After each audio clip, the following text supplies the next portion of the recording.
Hi friends! Thanks for tuning in. If you like this video, please give it a like, comment below, and take a moment to subscribe to our channel. Saint-Denis-sur-Richelieu is a beautiful and historic village, located about 60 kilometers southeast of Montreal. Nestled along the banks of the Richelieu River, this charming community is part of the Montérégie region, and is known for its stunning landscapes, rich history, and warm hospitality. Saint-Denis-sur-Richelieu holds a special place in Quebec's history. It was one of the key sites during the Patriots' rebellions of 1837 to 1838, where residents fought for democratic reforms in Lower Canada. Today, you can explore this history at the Maison Nationale des Patriotes, a fascinating museum located right in the heart of the village. This center offers an in-depth look at the struggles and hopes of the Patriots, who shaped the region's identity. The village is recognized as one of Quebec's most beautiful, thanks to its picturesque streets, historic buildings, and sweeping views of the Richelieu River. Agriculture is an important part of life here, with sprawling fields surrounding the village, adding to its peaceful charm.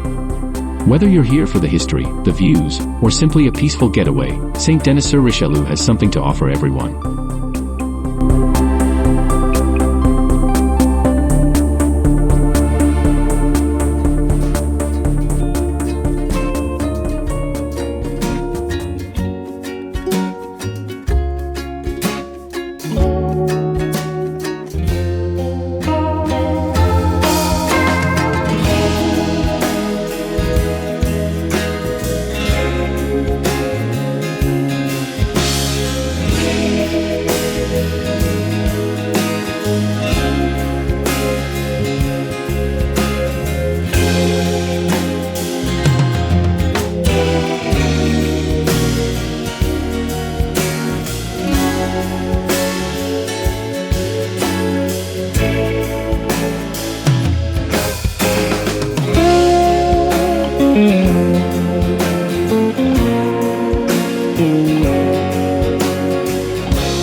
watching!